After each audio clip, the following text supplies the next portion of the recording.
Hola, ¿qué tal? ¿Cómo les va? Soy Andrés Oppenheimer. Gracias por estar con nosotros en este programa especial de Oppenheimer Presenta desde Buenos Aires, Argentina. Un país que está pasando simultáneamente por una tormenta financiera y por probablemente el peor escándalo de corrupción de la historia reciente de este país. Estamos en la Casa Rosada, el Palacio Presidencial, con el presidente Mauricio Macri. Presidente, muchas gracias por habernos recibido. Gracias por visitarnos una vez más. Presidente, empecemos a hablar del tema del día, este mal momento que está pasando Argentina. Su gobierno venía relativamente bien y de repente hubo como un resbalón hace muy pocos días, pocas semanas, y ahora está arrastrado por la crisis de Turquía, que está haciendo depreciar todas las monedas de los mercados emergentes, especialmente la Argentina. Y acá había mi primera pregunta, que es la que muchos argentinos se preguntan. ¿Cómo puede ser que la crisis de Turquía le esté afectando más a la Argentina que a la propia Turquía? ¿La moneda argentina se está depreciando más rápido? No, tanto no. La turca, desde que empezó a depreciarse la turca, se depreció más la turca, pero el tema es muy simple. La Argentina ha vuelto al mundo. La Argentina le ha planteado a los argentinos y al mundo entero una agenda de reformas, una agenda de fortalecimiento institucional que empezó a cumplir a una cierta velocidad. El mundo giró porque hay una tensión distinta, la tensión comercial Estados Unidos-China, el aumento de la tasa de interés, el aumento del petróleo, y encima a la Argentina le pegó la peor sequía en 50 años. Todo eso hizo que la percepción de riesgo sobre nuestro país cambiase. Entonces lo que nosotros habíamos propuesto hacer en 5 o 6 años de enderezar este cáncer que tiene nuestro país hace 70 años, que es el déficit fiscal, muy agravado en el gobierno de los Kirchner, ahora nos dijeron no le damos tanto tiempo, no tienen tanto crédito, tienen que hacerlo más rápido. Y estamos haciéndolo más rápido, con el apoyo del Fondo Monetario, pero claro, la percepción de riesgo del mundo continúa, ¿no? Después de lo que pasó por estas cosas, vino lo de Turquía. Y cualquier cosa que sucede le impacta a la Argentina. ¿Y por qué le impacta? Porque somos un país que tiene un Estado con un fuerte déficit fiscal que requiere de financiamiento internacional. Porque además, Andrés, como argentino que sos, sabés, la Argentina no tiene un sistema financiero potente, con lo cual no se puede financiar en su necesidad en el mercado interno. Entonces, eso nos trae una debilidad. La tenemos clara, la hemos puesto en el centro de la discusión entre los argentinos y la estamos atacando. Nosotros venimos bajando 1 punto por año el déficit de que estamos, simultáneamente con haber bajado la carga tributaria mucho, porque también tenemos impuestos demasiado altos. Entonces tenemos que hacer las dos cosas, bajar el déficit fiscal y bajar impuestos. Entonces, en esta emergencia estamos discutiendo aceleradamente con todos los gobernadores de la oposición y los nuestros de cómo vamos a cumplir 1,3 de déficit primario el año que viene y equilibrio primario en el 2020.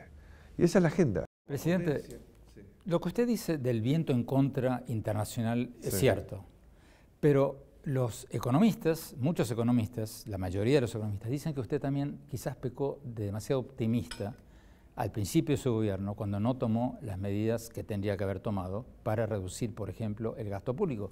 Usted heredó, y he visto cifras que van desde 1 millón de subsidiados que no trabajan, que reciben dineros de todos los contribuyentes. Yo he visto cifras hasta 17 millones de subsidiados que usted heredó del gobierno kirchnerista. Y los economistas dicen que usted pecó o de ingenuidad o de optimismo al comienzo de su mandato, cuando para ganar las elecciones le hizo creer a la gente de que esto podría ser sostenible, sin dolor, sin ajuste de cinturón, cuando en realidad ningún país puede vivir con tantos millones de subsidiados que no trabajan. ¿Cuál es su respuesta a esa crítica? Siempre soy optimista. Si no hubiese asumido el desafío de tomar la gestión de un país que realmente estaba quebrado, porque el gobierno anterior se llevó las reservas del Banco Central, nos dejó sin energía, desconectados del mundo, en default, con un cepo cambiario. Si nos animamos a encarar esto es porque somos optimistas, primero, pero con fundamentos, porque la Argentina sigue siendo el país por lejos con más potencialidad de crecimiento en el mundo entero. O sea, no hay un país que tenga la capacidad de pegar un salto tan grande en 20 años de desarrollo. Sí, pero es como el chiste de Brasil, que es el país del futuro y siempre lo será. No, no.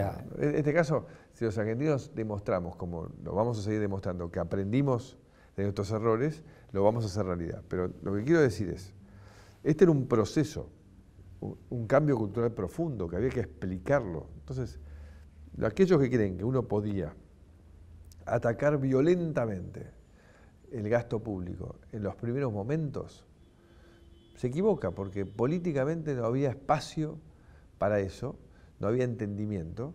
Hoy, después de 2 años y medio de debatir, de discutir, de demostrarle a los argentinos cuál es el problema, hoy hay realmente una mayor claridad sobre el problema. Hoy todos sabemos que tenemos un sector privado que tiene capacidad infinita de crecer, pero necesita que se le saque de encima esta mochila, que es un Estado que gasta por demás en cualquier cosa y que no genera un acompañamiento en lo que es central para un país o para una sociedad, que es la productividad, ¿no? La competitividad.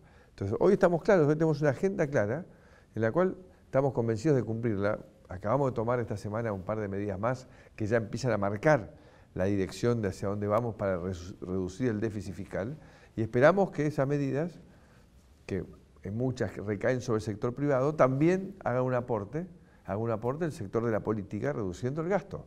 Estamos en ese debate, yo soy optimista, que vamos a salir bien, que vamos a hacer un buen presupuesto para el 2019, y que la Argentina va a retomar el camino de crecimiento, ya sin sequía, vamos a la cosecha récord de trigo, el turismo con el nuevo tipo de cambio se acelera, que para mí es uno de los grandes generadores de empleo en este problema que vos muy bien citaste en tu libro, ¿no? El sálvese quien pueda. El turismo va a ser una gran solución para muchos en el futuro porque genera trabajo de calidad y en forma federal, ¿no? En algo que es servicios.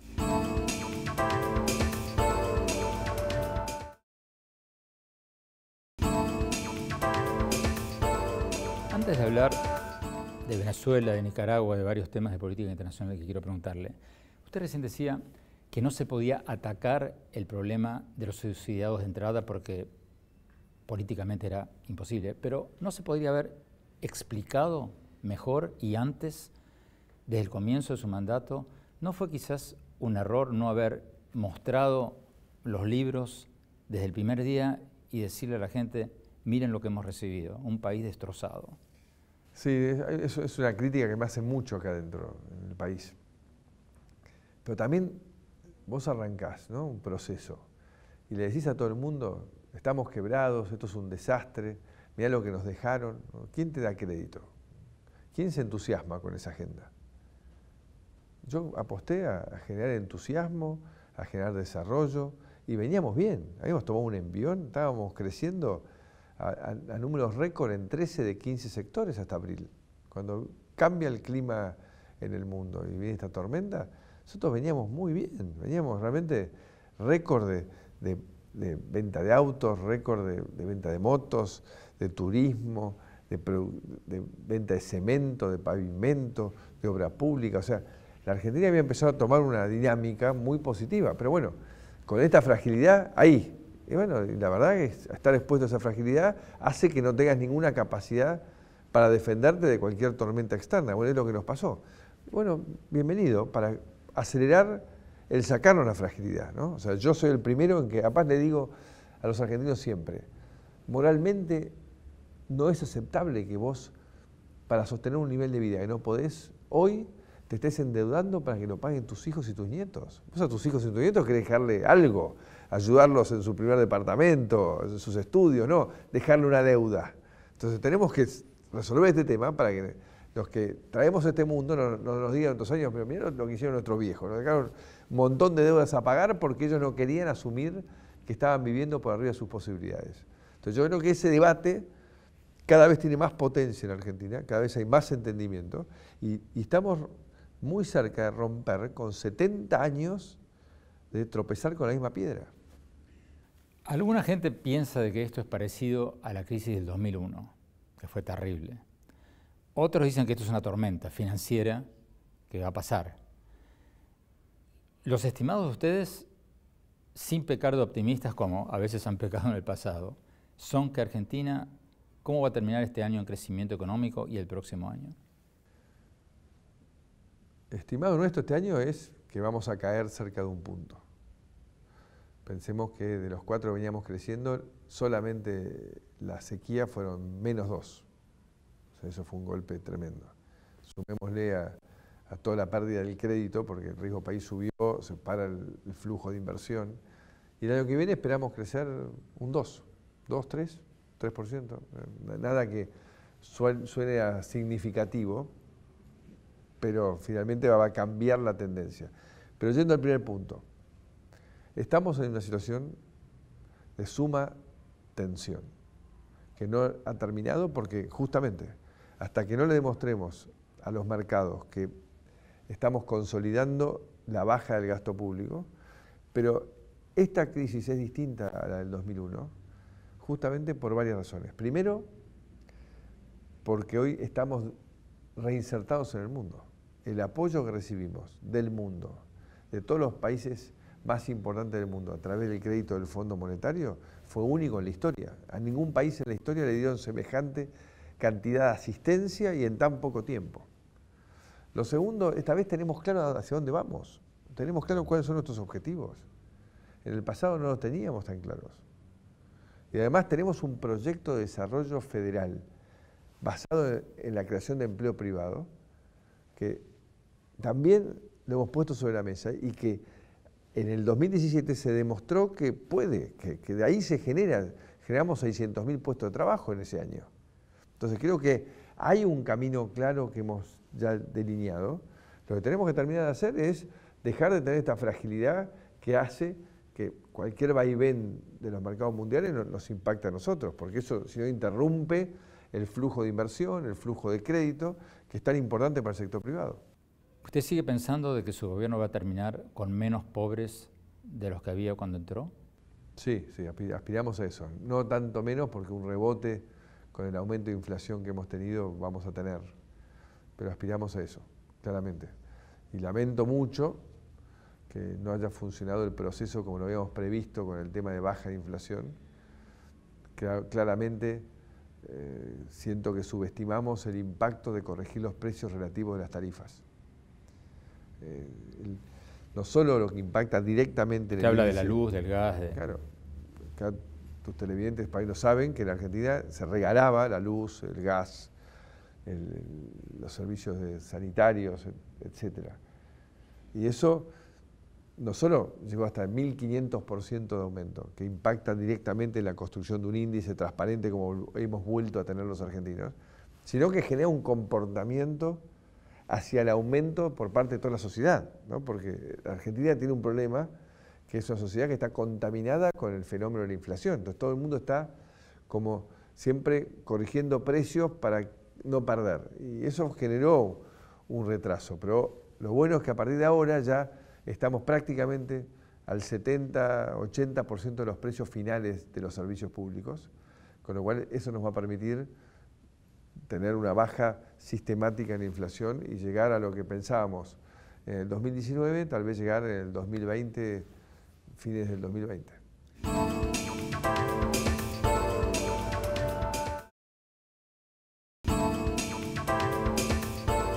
Presidente Macri, antes de hablar de Venezuela, de Nicaragua, de otros temas internacionales, hablemos un poco del escándalo de corrupción que está sacudiendo a este país. Este escándalo, para quienes nos ven en otros países y no lo siguen de cerca, escándalo de los cuadernos. Un chofer de un funcionario público del gobierno anterior, durante 10 años tomaba notas de todas las bolsas de dinero que traía y llevaba, según él y según algunos empresarios arrepentidos desde que se conocieron sus cuadernos, llevando bolsas repletas de efectivo a oficinas gubernamentales y hasta el domicilio particular de la expresidenta Cristina Fernández de Kirchner. Según los fiscales, estamos hablando de entre 53 millones de dólares y 200 millones de dólares. Presidente, si yo le pregunto ahora si la expresidenta tendría que ir a la cárcel, ya sé lo que me va a contestar, que eso es un tema de la justicia, que usted no se puede meter, ok. Pero vayamos a la otra pregunta. Políticamente, independientemente de qué deciden los jueces, ¿a usted le conviene o no le conviene que la expresidenta vaya presa? Muchos dicen que no me conviene. Yo lo que quiero decir primero es que esto que está pasando le conviene, es fundacional para la Argentina. Y estoy muy contento que sea en mi presidencia, en mi gobierno, que hemos permitido que toda la verdad salga a la luz. Si yo hay algo que me comprometí con los argentinos como parte central del cambio, es que la verdad sobre la mesa y que la ley era la misma para todos, que no había más privilegios frente al no cumplimiento de las leyes. Y eso es lo que está sucediendo en la Argentina. Sí, yo creo que es un proceso muy positivo para la sociedad. Lamentablemente, genera una tensión adicional de los mercados sobre la Argentina, porque hacen equivocadamente un paralelismo con el lavallato. Digo equivocadamente porque el lavallato era del gobierno que estaba actuando en ese momento. En funciones. En funciones. Esto no hay ninguno de mis funcionarios. Nosotros contratamos la obra pública entre 40 y el 50% más barata de lo que se contrataba antes. O sea, estamos con planes de obra por todo el país, obras que empiezan y terminan, contratistas que cumplen. O sea, hemos cambiado y aparte hemos establecido la nueva herramienta tan buena y que ha funcionado tan bien en otras partes del mundo, que es el PPP, participación público-privada. Tenemos una ley de acceso a la información pública, cada vez más gobierno abierto, o sea, todo se pone en internet para que la gente pueda controlar qué es lo que hace su gobierno con cada peso del presupuesto. Tenemos una ley de arrepentidos que permitió que esto suceda y seguimos trabajando, ¿no?, en todas las herramientas que los países de la OECD tienen en marcha, que nos permitió escalar 30 puestos en el ranking de transparencia mundial en tan solo 2 años y medio. O sea que la Argentina ha generado una vuelta de hoja tremenda y también, te sumo, ley de defensa de la competencia, para proteger también a los ciudadanos de cualquier actitud de colusión, de aprovechamiento de mercado, que también han existido en Argentina. Pero, presidente, volvamos a la pregunta, porque usted muy hábilmente hace lo que hacen todos los políticos, ¿no? Uno le pregunta esto y me hacen el puente al otro. ¿A usted le conviene o no le conviene? Pues yo ya dije de entrada que muchos dicen que no me conviene. Pues yo no hago lo que me conviene a mí, hago lo que le conviene al país. Que no le conviene que la metan presa. Exactamente. Porque crearían una mártir. Esa es la idea. No sé por qué, porque dicen que conviene que compita.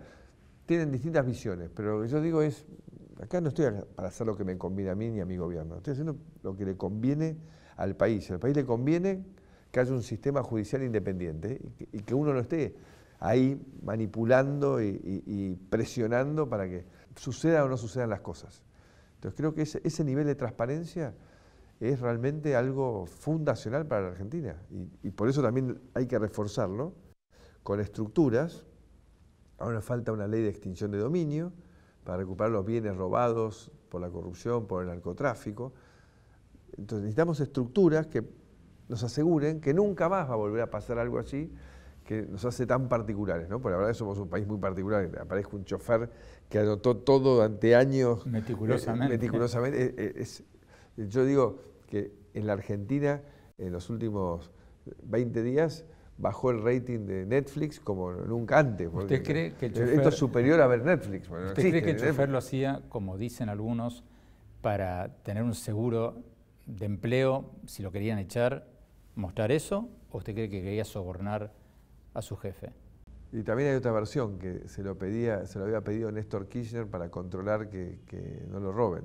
También escuché esa versión. Esa no lo había escuchado. Sí, qué sé yo cuál será de las tres. Pero igual creo que la meticulosidad con que él lo hacía tiene que ver con un toque de él, porque una cosa es que te piden escribir, pero poner la cosita así de hora, segundo, día, la verdad que uno tiene que reírse para no llorar. Presidente, más de una docena de empresarios ya han dado un paso adelante y han confesado que sí, efectivamente, ellos hicieron lo que el chofer dijo, escribió que habían hecho, que habían entregado maletas repletas de dinero a el gobierno y a al propio presidente Kirchner y a la presidenta Cristina Fernández de Kirchner, a través del chofer y su jefe.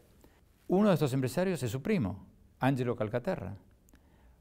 ¿Usted habló con él desde que explotó todo este tema? Él me avisó que se iba a presentar. Y yo le dije que siempre es mejor ir con la verdad. Y con todo el dolor del mundo, porque tengo un profundo afecto por mi primo, pero mi tarea como presidente es justamente que nada se tape, ¿no? Y que todo salga a la luz como corresponde.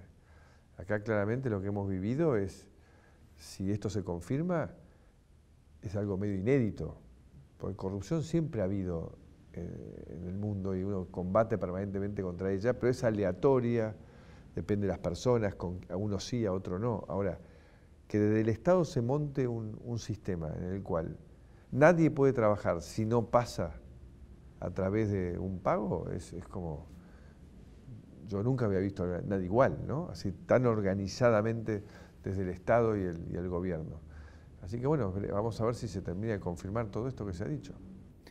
Si se termina de confirmar todo esto que se ha dicho y los jueces acusan formalmente a la presidenta Cristina, bueno, ya está acusada de varios presuntos delitos, pero si lo acusan de que sería la madre de todos los delitos, ¿qué va a hacer usted con todas las cosas en Argentina que llevan el nombre de los Kirchner? Porque a mí me llama la atención las calles, los monumentos, el principal centro cultural de la ciudad de Buenos Aires, el Centro Cultural Kirchner, todavía lleva el nombre de Kirchner.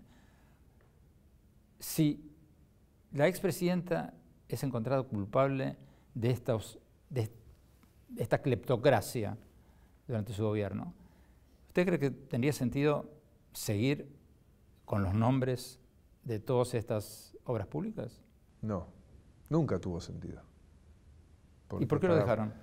Porque ellos ejercieron sus mayorías y su prepotencia para hacerlo. Pero en todos los países se esperan décadas antes de ponerle el nombre de algún expresidente o exdirigente a un lugar público, ¿no? Acá se hizo algo que nunca en la Argentina había sucedido, una vez más, ¿no? Atropellando por... ¿Usted está pensando cambiarle el nombre, por ejemplo, al Centro Cultural Kirchner, que es el principal centro cultural de la capital? Está en debate, hace rato está en debate. Yo creo que eso va a suceder, ya está empezando a suceder en distintos lugares de la Argentina. Así que eso es cuestión de tiempo, va a suceder. ¿Y usted lo va a apoyar? Claramente, nunca debió haber sucedido porque justamente la historia tiene que juzgar a las personas y después que pasa un tiempo y ahí uno toma posiciones, ¿no? De si hay que honrar la memoria, homenajearlo o bueno, o hay que tomarlo como... Presidente, antes de pasar al tema internacional rápidamente, todos estos sobornos al anterior gobierno presuntamente eran para financiar los gastos de campaña de la expresidenta Kirchner. ¿Fue así? Bueno, y si fue así, ¿no lo hicieron todos los políticos, incluido su partido, por ejemplo, en la provincia de Buenos Aires, como se está diciendo?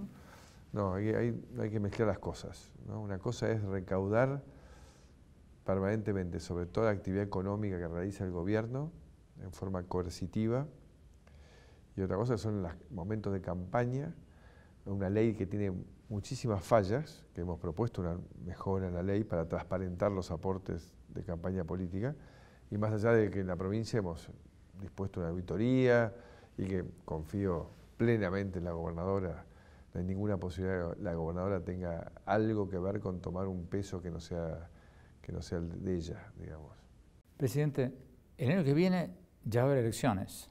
Usted todavía no ha dicho si va a ser candidato o no. ¿No he dicho?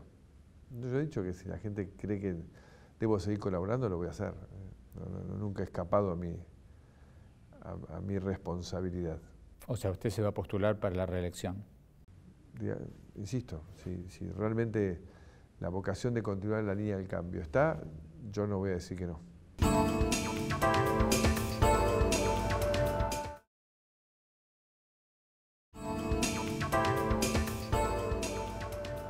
Presidente Macri, hablemos un poco de Venezuela. Hubo reportes extraoficiales de que usted, junto con el presidente de Colombia, Iván Duque, junto con el presidente de Paraguay y otros quizás, el presidente Piñera de Chile, propondrían conjuntamente una petición a la Corte Penal Internacional para pedir que se investigue presuntos crímenes o no tan presuntos crímenes de lesa humanidad al presidente Nicolás Maduro de Venezuela. ¿Cierto o falso? Cierto. Sí, ¿Cuándo va a suceder eso? Está en proceso, porque para mí no cabe ninguna duda que en Venezuela se violan sistemáticamente los derechos humanos, atropellando a la oposición y a todos, no solamente a la oposición, a los ciudadanos en general, ¿no? Se ha perdido el valor de la vida, del cuidado de las personas. ¿Con quién ha hablado usted y cuáles serían los tiempos? Lo hemos hablado en Lima, en la última cumbre, y estamos en el tiempo de, bueno, justo ha habido cambios de gobierno, pero cada vez hay más consenso acerca de tomar medidas más contundentes en el intento, hasta ahora frustrante, de ayudar a los hermanos venezolanos, ¿no? ¿Qué países lo harían? Digamos que yo me hago cargo de lo mío, seguramente Colombia también, y Chile, con seguridad, y puede ser Paraguay, nuevo presidente. Diría yo que por ahí estamos casi seguros. ¿Y en cuánto tiempo lo harían? ¿Semanas? ¿Antes de septiembre? No sé si antes de septiembre sería 2 semanas. No sé si tan rápido llegamos a hacer los papeles, pero está en proceso. Usted, presidente, por los reportes que usted recibe de su embajada y de otros medios, ¿usted cree que lo de Maduro fue un atentado en serio o que fue un montaje? No tengo información exacta, pero a la luz de cómo se comportó después y a quienes allanó y a quienes atropelló nuevamente entre la oposición, a Borja y a Corina, demuestra que de haber sido poco probable que el atentado haya sido en serio, porque de vuelta ellos no pueden estar nunca con su profundo compromiso democrático vinculados a un atentado de ese tipo. Presidente Macri, ¿qué más pueden hacer los países latinoamericanos para ayudar a restaurar la democracia en Venezuela? Porque ya han hecho declaraciones públicas, ya han votado en la OEA. La verdad que Andrés, no sé, porque todo ha ido siempre para peor. Y Maduro no ha cambiado en nada, le ha hecho perder tiempo a un montón de gente que creyó que podía mediar, ha hecho hacer reuniones en distintos países, de distintos dirigentes, y nunca nada evolucionó en la dirección correcta. Así que no soy optimista en el corto plazo de lo que va a pasar en Venezuela. Nicaragua, ¿por qué se está hablando a nivel de presidentes tan poco sobre Nicaragua? Nicaragua ya lleva, según los organismos de derechos humanos, más de 300 muertos en protestas antigubernamentales en los últimos 3 meses. Yo entrevisté al presidente Ortega hace pocos días en Managua. Él dice que no, que la mayoría o muchos son sandinistas muertos, pero todos los organismos de derechos humanos coinciden en que hay más de 300 muertos y según la Comisión de Derechos Humanos de la OEA, más del 90% son manifestantes desarmados. Eso es el doble de los muertos que hubo el año pasado en Venezuela. Eso es el doble de los muertos que hubo en la Franja de Gaza en el mismo periodo, en los últimos 3 meses. ¿Por qué no están hablando más sobre lo que está pasando en ese pequeño país de 6 millones de habitantes? Yo diría que primero, la capacidad de reacción del mundo siempre es lenta. Recordemos Venezuela. ¿Cuántos años pasaron hasta que el mundo se puso a hablar en serio de lo que pasaba en Venezuela? ¿Cuántos años logró tener Chávez de conservar increíblemente una aureola de que era un gran líder democrático? Yo de entrada, ya como alcalde de la Ciudad de Buenos Aires, denuncié que eso no era democracia lo que tenía Chávez. Realmente el mundo giró con Maduro, después de que hizo tremendas barbaridades, con lo cual el sistema internacional tiene sus fallas para reaccionar en tiempo y forma con la velocidad que los seres humanos necesitan, ¿no? Porque hay mucha gente en Nicaragua, como estamos hablando, expuesta a perder la vida, a perder derechos, perder libertades. ¿Hay alguna propuesta concreta? Estamos todos pidiendo por un proceso de paz y de diálogo entre las partes, ¿no? Presidente Macri, cada vez que hay un temblor financiero en los mercados emergentes y un temblor económico, se habla de que hay que lograr finalmente, después de siglos, la famosa integración latinoamericana. ¿En qué están los proyectos de unión o de mayor cooperación entre el Mercosur y la Alianza del Pacífico, este bloque integrado por Chile, Perú, Colombia y México? Estamos todos convencidos de que tenemos que ir hacia ahí, que es un gran avance. Pensemos que Argentina integra el Mercosur, que es el bloque más cerrado del mundo, con los mayores niveles de protección en el mundo. Entonces, yo sin dejar de decir que nuestro socio estratégico es Brasil, hoy con Brasil hemos lanzado las conversaciones con la Unión Europea, estamos comenzando con Canadá, queremos que México mire hacia el sur y avanzar también rápidamente con México, estamos con Japón, o sea, y en esa agenda también queremos avanzar con la Alianza del Pacífico. Temer yo no pude acompañarlo porque tenía que ir a los BRICS y no quería faltar tanto tiempo, fue a México para la última reunión. O sea, hoy Brasil ha cambiado muchísimo su visión y soy optimista en que vamos a ver una agenda de integración mucho más acelerada. ¿Cuáles son los tiempos? ¿Cuáles son los próximos pasos? No, todos los tiempos de estas cosas son lentos, ¿eh? Todos son, digamos, Unión Europea llevamos 30 años negociando, esperamos terminar ahora y encima va a haber un periodo de transición de 10 años. Pero lo importante es que sigamos poniendo esa agenda sobre la mesa porque creo, y hoy más que nunca como líder del G20, en el multilateralismo, en el comercio, como una herramienta fundamental. O sea, si vos mirás, Andrés, ¿cuáles son los países que más han crecido en los últimos 20 años? Todos los que comerciaron más entre ellos, todos.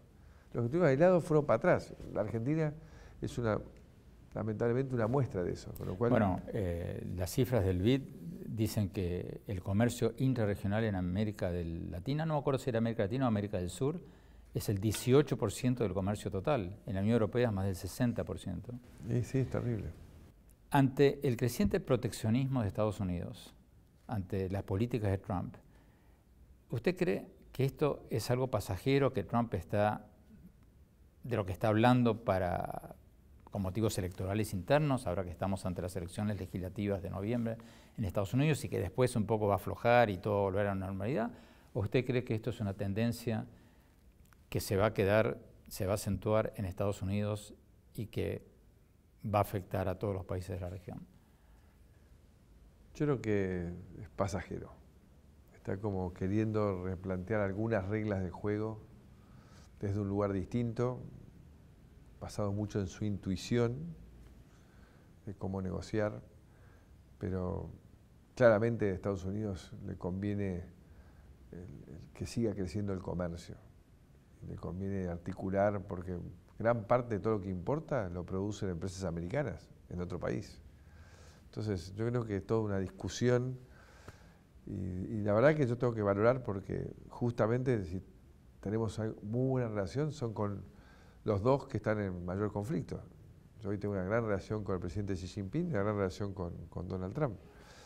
Y siento que, bueno, que están buscando ese equilibrio y ojalá lo logremos antes porque cuando ellos hacen eso, los que estamos ahí siempre dependiendo de los mercados, sufrimos las consecuencias, ¿no? Pero el G20 creo que va a llegar a acuerdos y consensos buenos y razonables a favor de continuar la línea del comercio.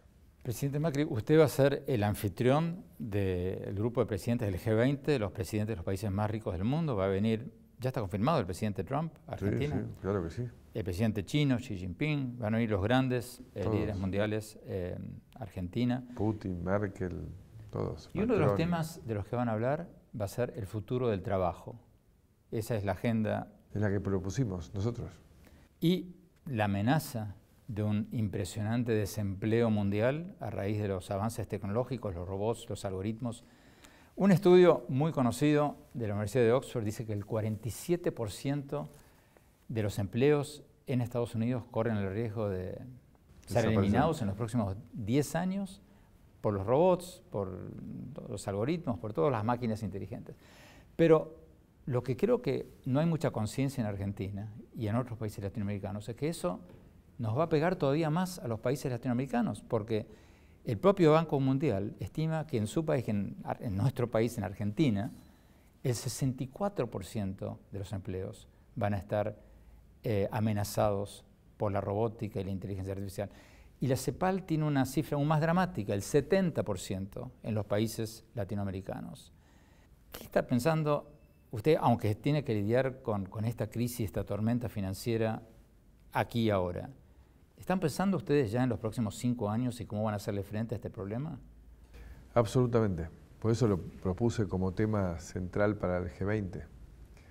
Y creo que esto tiene una pata fundamental que hay que reconvertir la educación y la capacitación. Hoy este fenómeno nos transforma a todos en médicos. No sé si vos viste que los médicos hace décadas que estudian casi todas las noches, porque la medicina se renueva permanentemente. Bueno, ahora todos pasamos a ser médicos, todos tenemos que volver a recapacitarnos permanentemente. Y ahí un gran conflicto son los gremios docentes, acá y en el mundo entero. Acá hay más agravado, pero que tiene una miopía de oponerse a pensar la educación desde otro lugar, ¿no? E incorporar la robótica, la programación, todo el mundo digital, las impresoras 3D, porque si los chicos no tienen esas herramientas del mundo digital, no tienen futuro. Entonces, estamos trabajando acá en mejorar la conectividad, que la Argentina se atrasó también en la década pasada en términos de acceso a Internet de calidad. Si los chicos no están conectados, no pueden aprender. Y tratar de flexibilizar completamente los programas. Hoy se empiezan a hablar de alumnos que pueden no haber ido nunca a clase y recibirse en base a educación a distancia y otros métodos alternativos. Entonces, hay que abrir la cabeza para prepararlos, porque alguien va a tener los trabajos del futuro. Y a un país como el nuestro, que venía atrasado, esto es como una oportunidad, porque en vez de tener que hacer el curso de crecimiento a través de empresas que tienen que acumular capital, el trabajo del futuro, en muchos casos, no requiere de capital. Requiere de una idea, de un desarrollo. Trabajo mental más que trabajo manual. Y nos hacen falta equipos gigantescos que necesitas capital intensivo. Hoy, cuando vos creás un mercado libre, no es capital intensivo, es recurso humano intensivo. Entonces, así como un argentino pudo crear mercado libre, nosotros podemos crear muchas de esas cosas. Nosotros estamos apuntando mucho a ver cómo desarrollar esos nichos de empleo y, sobre todo, el primer emprendedor, porque las grandes compañías cada vez más va a pasar lo que vos planteabas. Yo he recibido estos 2 años y medio, por suerte, muchos anunciándome nuevas inversiones. Planta nueva de cerveza. Qué bueno, 200 millones de inversión. ¿Y cuánta gente? 22. ¿Cómo 22? Le apretan un botón y anda todo solo. Entonces, es tremenda frustración que uno tiene. ¿Cómo 22? En cambio, un tipo hace un emprendimiento nuevo para hacer empanadas y toma 15 personas y va a facturar el 2% del que produce la fábrica de cerveza. Entonces hay que desarrollar la capacidad emprendedora de tus ciudadanos, de que ellos se animen a emprender. Y en eso de emprender, lo hablamos al principio, el turismo va a jugar un rol fundamental, porque este mundo nos puede llevar a, si hace décadas se trabajaba de lunes a lunes, después pasaron al domingo libre, después pasaron al sábado mediodía, hoy estamos de lunes a viernes. No tenemos que descartar. En Europa ya hay semanas laborales de 4 días. Muchas empresas permiten. Exactamente, entonces vayamos a ir a un mundo que trabaje de lunes a jueves y haya viernes, sábado y domingo de esparcimiento. Y eso genera un desarrollo de esta industria del entretenimiento y del ocio, que la Argentina tiene muchísimo para ofrecer, porque no hay muchos países en el mundo que tengan cataratas, glaciares, el acceso más al sur del mundo, a la Antártida, desiertos, vino, ruta del vino, la pampa, toda la cultura inca entrando a la Argentina por el norte. O sea, tenemos muchísimas cosas para ofrecer. Entonces por eso estamos poniendo mucho énfasis a eso, con la conectividad, no solo virtual, sino aérea, nuevos aeropuertos. O sea, hemos apostado mucho. No sé si sabías que el año pasado, por primera vez en la historia, recibimos más turistas que Brasil. Así que la verdad que para nosotros fue un dato muy positivo y ahora vamos por que Buenos Aires sea la ciudad más visitada en el hemisferio sur. Somos la más visitada de Latinoamérica, pero que queremos ganarle a Oakland y Sydney, que todavía están arriba. Esperamos en un par de años ganarles, porque la verdad que creemos que el turismo es una fábrica de empleo maravillosa y de chimeneas que no contaminan. Encima. Presidente Macri, muchísimas gracias por esta entrevista. Muchas gracias y perdón por la gripe que tengo, pero hice lo mejor posible.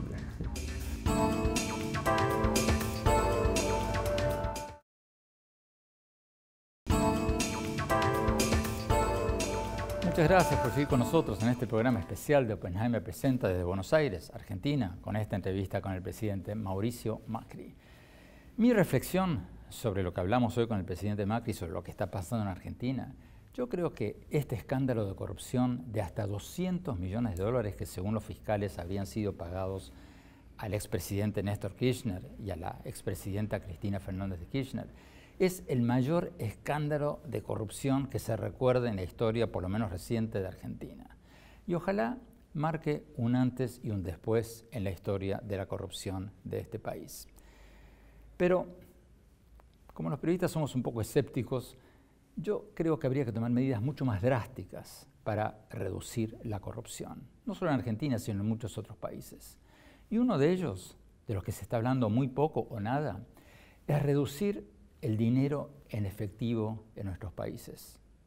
En Europa, en Suecia, el 98% de las transacciones comerciales y no comerciales se hacen o digitalmente o por transferencias bancarias o por tarjetas de crédito. Solo el 2% de las transacciones comerciales, del dinero que cambia de manos, es dinero en efectivo. Obviamente tendríamos que ir en esa dirección. En Suecia hasta los mendigos piden limosna a través de transferencias de sus celulares. Los bancos, muchos bancos ya ni reciben dinero en efectivo, porque les cuesta más caro pagar a los guardas que el dinero que hacen con ese dinero. Y la Unión Europea acaba de anunciar que va a eliminar la impresión de billetes de 500 euros, precisamente para combatir la corrupción, combatir la evasión fiscal, combatir el lavado de dinero.